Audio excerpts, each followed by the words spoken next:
Hey, welcome back to another inspiring episode of People and Purpose, the podcast where we explore what happens when leadership is rooted in values, courage, and human connection in different cultures. I'm Tarja Takko, and today we have again a truly inspiring guest. Joining us today is Laura Vargas, founder of Leading with Purpose, a company dedicated to helping leaders and organizations integrate strategy with humanity. Laura brings decades of experience as a leadership coach, guiding executives and teams to align their actions with their most deeply held values. Originally from beautiful Costa Rica, she's built a career bridging cultures and growing purpose-driven leadership around the world.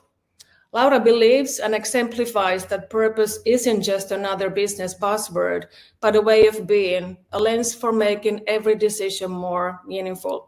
I have worked with Laura for many years, and I am thrilled that she is here to share insights from her coaching work, stories from her hometown, and practical strategies for leading with heart. Laura, warm welcome to People and Purpose. It's great to have you here. Thank you, Tarja. I'm so delighted to join you on this sunny morning. Let's start with your story and your origins. Can you share with us what experiences from your early life in Costa Rica shaped who you are today? Oh, I love that question. Thank you.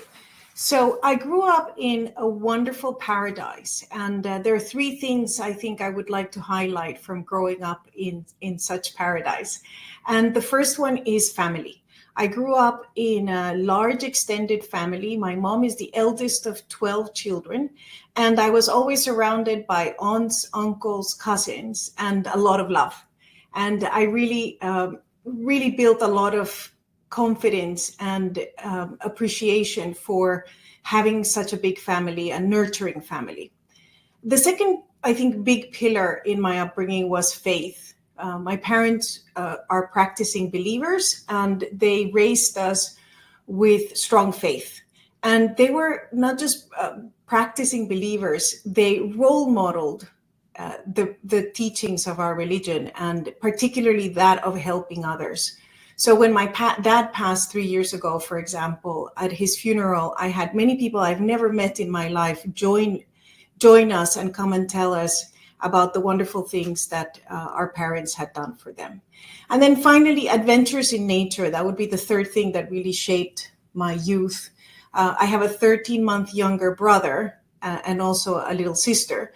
And my brother and I were basically adventuring in nature pretty much every weekend. And it was either riding horses, riding bikes, riding waves, swimming in rivers or oceans. And it was just absolutely lovely to be able to have that natural background as your playground. So those three things, family, faith, and adventures in nature, really shaped the early days of my life. It's wonderful to hear about your family. And of course, I've heard the wonderful stories also before, especially I think about your father.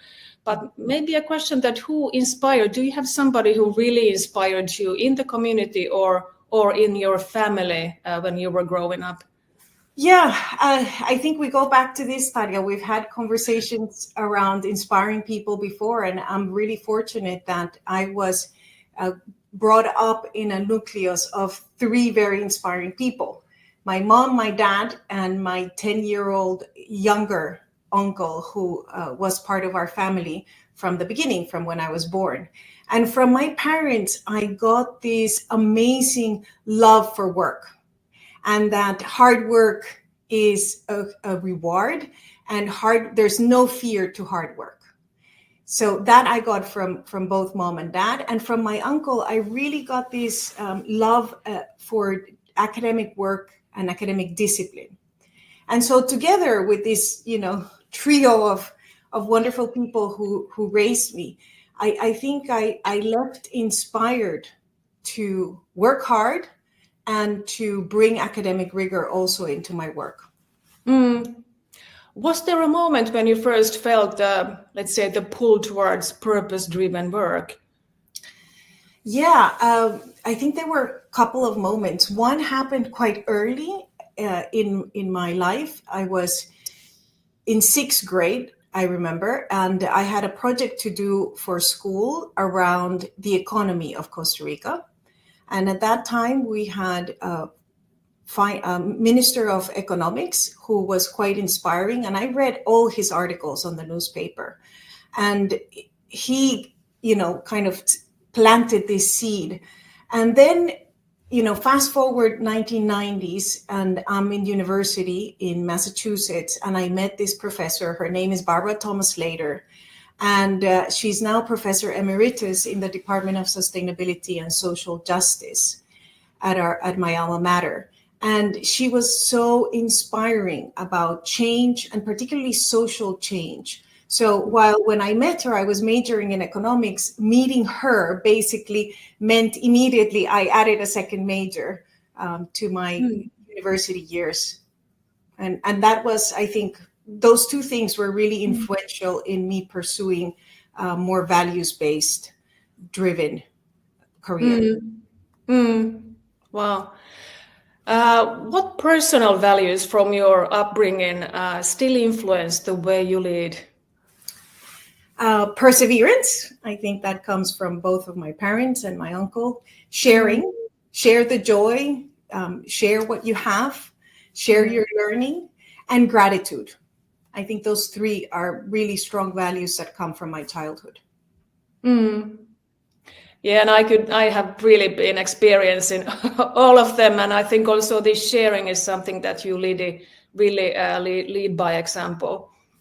If we then talk about purpose in practice, you have established your company already quite some years back. What inspired you to found Leading with Purpose? Tarja, I really wanted to focus where I thought I created the most value. And at that point, my corporate career was really rewarding. And I was supporting my team members, my colleagues, but I felt I could do more. And I felt I was losing a lot of energy on some of the less value-adding activities that I really didn't want to spend more time with that. So I took a leap of faith, supported by my wonderful husband. And when the career was really flying, I thought, okay, now I really want to fly in the skies that I want. And that is to help people grow and shine. So 20 years ago, this November, I established Leading with Purpose. And at that point, we had one child and a second one on the way. And I have to say that both children and my husband have been instrumental in creating Leading with Purpose. What a courageous decision you actually did. And I can't believe it's that many years ago already. Yeah. Hey, what does Leading with Purpose mean to you on a personal level?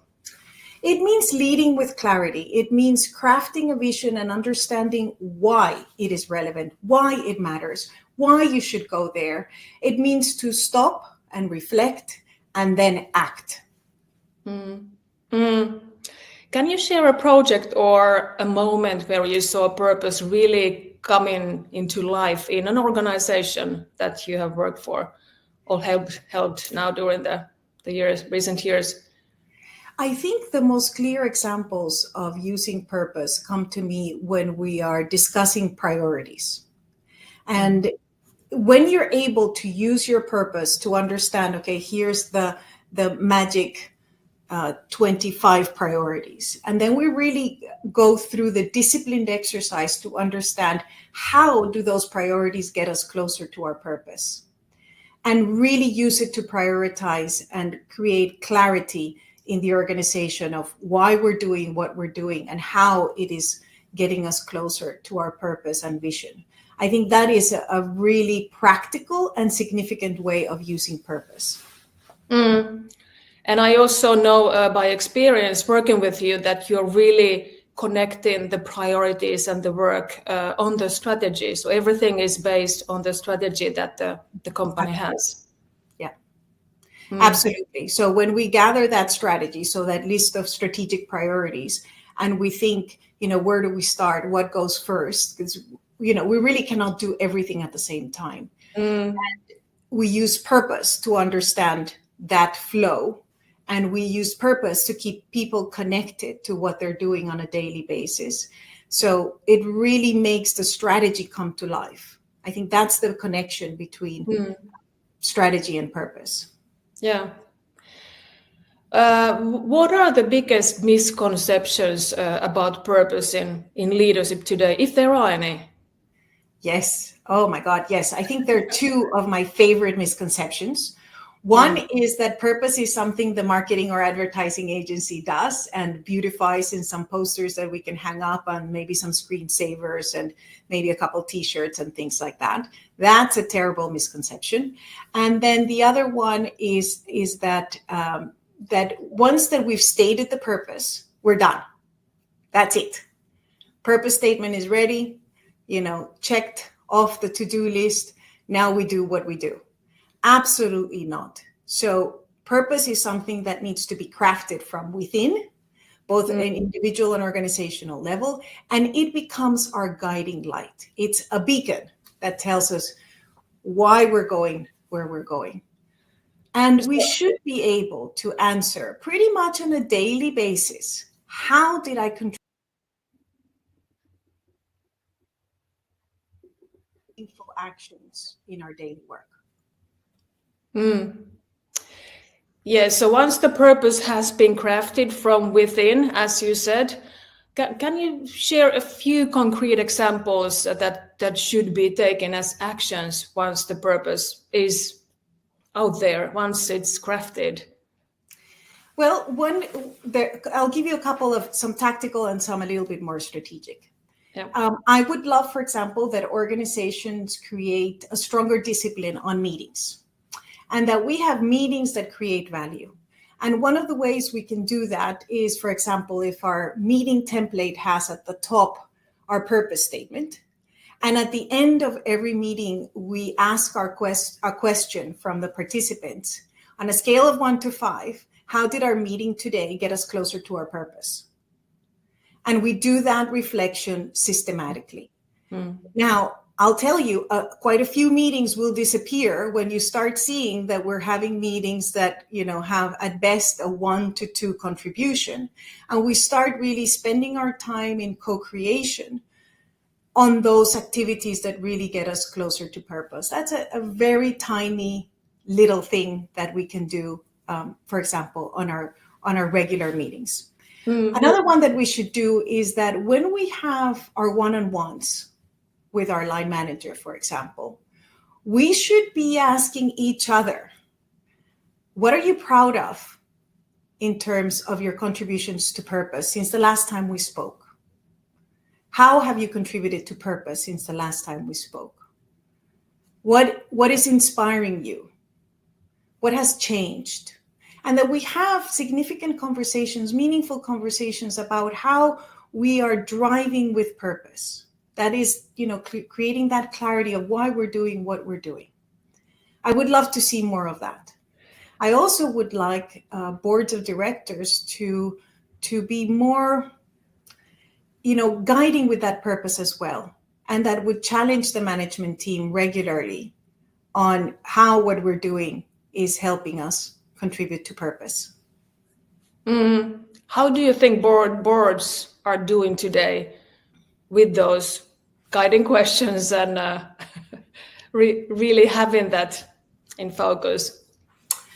I love that question. And as a matter of fact, I'm doing my PhD on a question around this exactly. And I think this would be the subject for another podcast, Tarja. I'm really looking through my PhD at how does the role of corporate governance helps in implementing regenerative leadership in organizations. And I would really like to look at that question, how are boards of directors today helping us stay focused on purpose? I can see that they're doing a good job for the most part in helping us stay focused on profit. How are we going to the next step and really thinking beyond profit?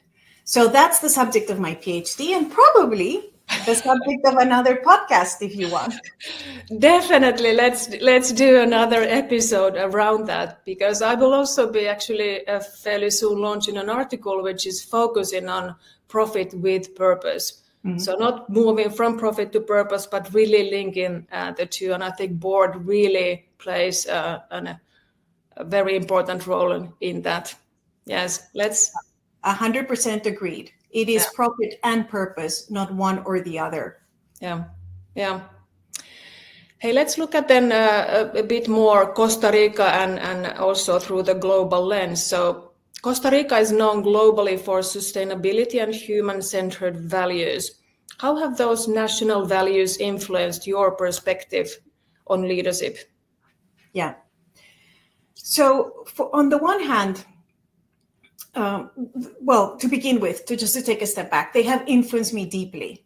I wake up a Costa Rican every day, even though I have lived in Finland for 25 years and I have lived in the US and worked and studied for 10 years there.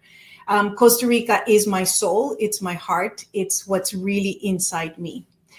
And then to add on top of that, there are two things maybe. Costa Rica remains a developing country and poverty and income inequality are still quite significant. So this context really creates the accountability to help and share. When you know that you come from a background where, you know, not everything looks like it looks outside my window today in Espoo, but it's quite different. So it really hones in that accountability to help and share what you have, knowledge, wealth, whatever it is. It really creates that accountability. On the other hand, Costa Rica is tiny. So Finland, for example, is 6.6 times larger than Costa Rica. And yet it is home to 6% of the world's biodiversity. So while it's a tiny, tiny, tiny country, the biodiversity that lives in our country really also creates an accountability to protect biodiversity. So coming from Costa Rica, it really adds to the global lens these ideas that you have an accountability to share and help, and that you have an accountability to protect biodiversity. These, I think, are the two things that have really influenced me deeply. Yeah, and I think you already answered a bit this next question, but I'll ask it anyway. So what lessons can other countries or organizations learn from Costa Rica's approach to well-being, environment, or social development? Beautiful question. And if we go into history a little bit, in 1949, Costa Rica abolished the army. And instead of trying to figure out how do we resource and fund army, education, and health, there was a very conscious decision that we can do 2 out of 3, but not 3 out of 3. And the choice was to fund education and health. And to me, this is significant, and it's significant in daily life. We've got to make choices. We've got to make clear priorities so that we can act and actually accomplish something. We do still have quite many opportunities for improvement, both in education and in health. However, I am very proud of that choice that our founding fathers made and really focused our wealth and our opportunities in creating a better education system and a better health care for everyone. For everyone, I think that's one key thing there as well. How do you stay connected to your roots while you're working? You're based in Finland, and I know you're working really globally. How do you stay rooted? Yeah, wonderful. So I have the privilege of working with clients in 6 continents. I still have to find a client in Antarctica, but maybe my husband can help me there. And everybody who I've ever worked with knows I'm from Costa Rica. That's basically how I introduce myself. Hi, I'm Laura from Costa Rica. So it's what I bring to the table. I bring this wealth of love for nature, for responsibility, for sharing. And it's what I bring to the table. Now, I don't think a client ever hires me because I am from Costa Rica. And I think maybe for some clients, it's a little bit scary that, you know, she shows up in color and with maybe sometimes too much energy. But for sure, everybody knows where I come from. And by the end of our working relationship, everybody I meet will have some knowledge about Costa Rica, and most of them will have added that to their bucket list. I must go to Costa Rica if I haven't been there yet. So I'm also an ambassador of tourism, as a secondary agenda. You truly are, but I have not yet gone to Costa Rica, but it is definitely on my bucket list. But I think, Laura, you bring such a excellent combination, sort of, I don't know, different cultures. But yes, I think you're an excellent ambassador also for Finland. Absolutely. Absolutely. And Yeah. these 2 years I've been working a lot in Latin America. And one of the things that I love about my work in Latin America is that, well, first I'm working in Spanish, so language of the heart. Second, that I'm bringing 25 years of working experience in Finland to Latin America. And in those programs, I've been able to help people see the bridge, the connection, and how to facilitate this cross-cultural understanding and cross-cultural working relationships. And quite a few of them have said, oh, I wish we would have known this, when I joined this Finnish company working in Latin America. This would have helped me in the previous project, or, things like that. So I love to make the bridge, not only to my own country, but also to my second home. I've been in Finland now 25 years. My children are born here. I love Finland with a tremendous passion. And I'm also a big ambassador, as you know, Tarja, of Finland. Yeah. Let's then talk about the impact and influence of the work you are doing. How do you measure meaningful impact in your work? Yeah, that's super important. And it's one of the things that drives me in my work, is to make sure that every engagement has impact. So there are a few ways of doing this. Every single workshop, for example, has at least level 1 measurement. And each development program goes into level 2 and level 3 measurements. Every program, every executive coaching program I've ever done, every leadership development program also has impact review, which is a session in which we get together with the participants of the program, the stakeholders, and we go through the question in a very meaningful way: what did we get for our investment? And we have both hard metrics and softer metrics. For example, I've heard now in impact reviews how this helped me close this deal and it helped me advance this other deal. And so we can put some metrics even to how leading with purpose and becoming a better leader helps you as a leader in an organization get closer on your KPIs, exceed your KPIs, create new boundaries for KPIs. So that's one aspect. But we also talk a lot about success stories. And that to me is the best part. It is absolutely the best part of an impact review, when you hear these leaders talking about how they've been able to grow and shine themselves, how they've been able to make others grow and shine, and how they've even taken some of this growth and shine home. So some of them are really interested in practicing, for example, coaching at home or giving meaningful feedback at home, so that the impact goes beyond just the workplace.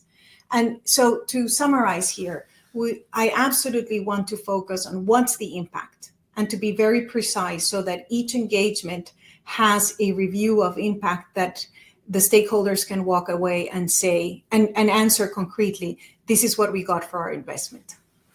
Thank you. Excellent. Very concrete examples showing how important measuring the impact is. And I know you have been doing coaching for many, many years, and you've done it really successfully. Is there a story that reminds you why you do this work, or then someone who has deeply been changed by it, for example, through the coaching? Yeah. Tarja, I think I've shared this with you before. I have the absolute best job in the world. I would really not change my job at all. It is amazing to wake up every day and know that what I'm doing today is helping somebody grow and shine. Mm-hmm. So I have many, many stories throughout these 20 years of leading with purpose. And I think the most impactful ones are those in which I work with somebody who has a need for development to get to the next level, and so far has had some maybe limiting beliefs or self-imposed obstacles to get there. And we figure out a way to destroy those limiting beliefs and really give permission to become your best version, and then go for it. And I have quite a few of those stories recently of people who've been able to destroy those limiting beliefs and get to the next step in their growth, to be able to shine even brighter, and to really pursue those dreams that were being held back by limiting beliefs, self-imposed obstacles, negative thinking, you name it. So I think, to me, those are the most meaningful stories, where we destroy limiting beliefs and pursue what we really want. Yeah, I love the way you also show destroy those limiting beliefs. Yes. we all have them, but that's so impactful to destroy them. Can you share what are some of the most powerful partnerships you've built through Leading with Purpose? Yeah, I'm incredibly grateful for the partnerships and collaborations I've had over the last 20 years. I have been offered opportunities to lead projects with multidisciplinary teams inside client organizations. I have coached leaders in 6 continents. I've had leadership development programs in 4 continents. I've worked in English and Spanish, thrown in the occasional Finnish conversation for good measure, and always, when I'm working with a Finnish group, the disclosure that I do understand Finnish. And the clients, many of my clients have been with me since the beginning of my company, November 2005. And the partnerships that are based in this kind of trust and collaboration have been incredibly significant. Now, there are some clients that I just met last year, and we're starting to work together, and those are also very significant. I'm a one-person company. I'm one immigrant from Costa Rica working in Finland, trying to reach a global audience and to really do work on my passion of helping others to grow and shine. So it's not the automatic business plan that you say, oh yeah, that's a good one. That's going to work out really well, Laura. So every single client, every single participant I've had in these 20 years is a meaningful partnership.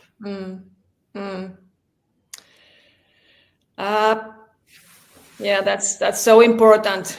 Definitely not putting the customers in order, but really appreciating, as you said, everybody equally. Hey, we'd love to hear some personal reflections from you. What keeps you grounded and aligned with your purpose, Laura? My family. That was yeah, simple as that. Clear and easy. Clear and easy. How do you personally deal with setbacks or off-purpose moments? Again, my family, they're wonderful reflection mirror. They're also a very good source for feedback. They are, in a sense, my family is my board of directors. They have the best interest in mind for me. And when, I deviate from that interest, they are happy to provide the feedback. So I'm very grateful for that. Family is the first one, where I would go back if I have a setback. A deep breath, if something didn't go according to plan, just breathing. I'm really big into breathing exercises, just anything from the one breath reset that I learned from Karhuritma, to meditation, to box breathing. I have all sorts of breathing exercises that help me just regain composure and think about how to move forward. Meditation is really important. Exercise and time in nature is another one of my go-to tools. And friends. I love my friends. And maybe also a walk with your dog. Yes. So that, I think doggy comes into exercise in nature. Because, the funny thing with having the opportunity to walk with a dog is that you have to be present. So The moment that you got a phone call and you stop seeing what the dog is doing, particularly ours, he all of a sudden will have a half-rotten rabbit in his mouth, and then you're trying to negotiate how to give up that delicious treat for this dry treat that I had in my pocket. So walking with the dog really forces you to be present so that you can pass other dogs nicely, that we can cross the street in the crossing pathway. So it's a really nice opportunity to be quite present. Now, when the children have grown up, that you could do before in the playground with the kids. But now that we don't go to the playground, and we haven't for some years, the dog gives you that opportunity to be really present when you're walking outside. Indeed, so yes. Hey, Laura, is there a quote or belief that has helped guide your path? Yes. I think the practice of optimism and gratitude and making active choices is something that must be in everyday life. So practice optimism, practice gratitude, and practice making active choices. Good. If we then look forward, what's next for Leading with Purpose? Well, what's next is the PhD. So I'm working really hard to build a new research foundation to understand this role of corporate governance triad in implementing regenerative leadership in organizations. And as I'm doing the research, I am already bringing in some part of the research as it's getting done into leadership development programs. I do believe strongly on research-based programs.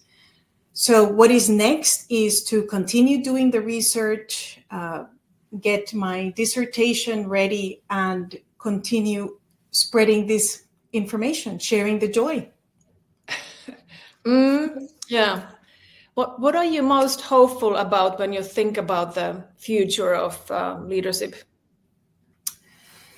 What am I most hopeful?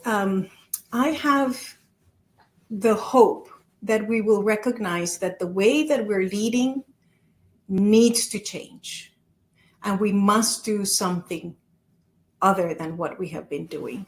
What we have done so far brought us to today, and it's unsustainable to continue this way. And just like if you are thinking at a micro level, when a leader gets promoted to a new role, quite often you need to forget some of the things that got you there so that you can create space for new knowledge and new behaviors and new skills. I think we have been for a moment, at this point in which we need to forget some of that old leadership styles, old leadership behaviors, and really advance our leadership so we can save the planet. It's not easy to change that, and it's not easy. The leaders who have been leading the way they have always led, which is not maybe purpose-driven, how do you help those leaders to have that aha moment that yes, it really needs to change? Well, maybe one of the things to do here is to recognize that what we're doing cannot continue. Our present has become unsustainable. So we've got to do something different. And instead of letting fear take over our systems, our cognitive systems, let's think about optimism and hope and think, what can I do better? And from a very practical perspective is to understand how my purpose helps save the planet, for example, at an individual level and at a corporate level. How are we working together to lead and save our planet? And in that way, I think it will help us reorient our leadership and really go way beyond just profits. I mean, profits are great. But it's just too small a metric. It's too shallow. It's too insignificant for what we really need to be doing. I would hope that leaders create a clarity on their own purpose and how what they're doing drives them to that purpose. What is one action people can take this week, today, now, to begin leading with more purpose? If you haven't done the work to create your own purpose statement, do that. I mean, we're just starting summer season in Finland. What a great opportunity to take a moment to reflect on why do I do what I do? How is this aligned to where I want to go? How is it aligned with my values? Take a moment to really think about that purpose statement, your own personal purpose statement, and think about it. How does it come? So that's the first thing, think about your purpose statement. And then the second one, how does your professional work help you in advance your personal purpose? There should be some alignment. You will see that the people who grow and shine the most are those who have an aligned personal purpose and an aligned corporate purpose. And you also have an alignment in values. It feels wrong. It feels bad when you're trying to make yourself fit in a place where you don't. Either values are not aligned, purpose is not aligned. So I think the first action is really to think, well, what's my purpose? How has it changed? I mean, I think the first purpose statement I wrote, I was 20. It's really cute, and I have it in my files here behind me. But of course, it has evolved. It has evolved. So we need to also have this reflection often. How has my purpose evolved? Where am I today? Why am I here today? Where do I want to go? And have those moments of reflection. That's one action we can do immediately. And then the second action is to think about, how am I creating the path that takes me to purpose? This is not magic, Tarja. It's not something that happens, if stars and planets get aligned in a certain way. This is something that we can work on intentionally. It's not magic. And what I was thinking, that it would be fantastic that if you said you've done your first purpose statement when you were 20. So it would be fantastic if people, when they are younger, when they are kids already in school, that would be something they think about and they actually do as an exercise.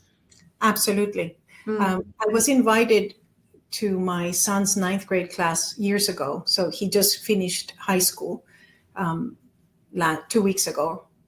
And the topic of my chat was purpose. And with these 9th graders, it was quite funny because they were looking at me, like, what's this lady going on about? And the way I explained it for the young audience is that when we are going on a trip, for example, we first decide our destination. We think, okay, I'm going to the park, or I'm going to school, or I'm going to the store down the road. And then we choose our vehicle. Am I going to go on my skateboard, my scooter, my bicycle? Am I going to walk? Am I going to walk alone with my friend? And in a sense, when we do this in this order, it makes a lot of sense. Because let's say that you were going to the corner store, but you hopped on a boat. And that boat goes by the ocean, and there are no cornerstones on the ocean. So when we do the thinking first of where am I going, and then how am I going to get there, it really helps us be more purpose focused. Then we can easily go to the next level of question. Why do I want to go there? However, many times, and a lot of our Western education is responsible for this, we start thinking on, the end goal. I want to be the doctor, the engineer, the lawyer, without thinking, why do I want to do that? How is this connected to my purpose? So I would love, actually, in our education system, that we start thinking about why. What's the impact you want to make in this world? Why do you want to go there? Before we start asking the questions, what do you want to study? I think that comes much later. Should come much later in our reflection process. Well, I'll take an action point to think about how could I do something so that it would be part of the education system. Let's see how easy that will be. Hey, we're getting to an end of the episode, and I'd love to end this with a few quick questions on sort of a human and personal note. So, what is a book or film that shaped your thinking, Laura? Books, quite many. You can see them all around me. I am a book nerd. But I'll share here a film that I think really shaped some of my thinking. And maybe it was the timing. 1989, Dead Poet Society came out. I finished high school in 1989. And also the Berlin Wall came down. So I think those three events together, concluding high school, getting ready to go to school abroad, Berlin Wall coming down in November 89, and Dead Poets Society, Carpe Diem, really, inspired me to go and seize the day. You talked very nicely already and a lot about Costa Rica, but what is one value, Costa Rica value, you wish the world would embrace more? Pura vida. And I leave that as homework. Puravida, pura vida. That's the essence of Costa Rica. And anybody who's ever been to Costa Rica understands this, and many of them have exported it. I've already seen a boat in Espoo that has Pura Vida as their name. Our summer cottage is called Pura Vida. So I leave this as a little bit of homework. What kind of Pura Vida do I want to bring to my own life? I'll take that also as a homework. Yep. What's your favorite place to reconnect with purpose? By far, nature. By far. And last question is, if you could invite one historical leader to dinner, who would it be? Oh, that's difficult. It's so there difficult. There are so many. Yes, there are so many. But the thing is, I want to have this dinner. So, I don't like to think about theoretical dinners. So I'm thinking of a dinner that I would love to have. Like, if I won the lottery, this is what my lottery ticket would have. And it would have a dinner where I sit down with Isabel Allende, who's one of my favorite novelists, Cristiana Figueres, who's one of my favorite activists. And she has, her theme is around outrage and optimism. Love the combination. And Michelle Obama. So the four of us, I think, would have a grand old time at dinner. That would be my lottery win. Wonderful. Hey, Laura, thank you so much for sharing your wisdom, your insights, your heart, and such a grounded perspective on what it really means to lead with purpose. Your insights really remind us that leadership isn't about titles, it's about how we show up for ourselves and others every single day. As always, thank you everybody for tuning in to People and Purpose. Until next time, stay grounded, stay curious, and keep leading with purpose. Thank you, Laura. Thank you, everybody, for listening in. Thank you, Tarja. Wonderful talking to you today. Thank you.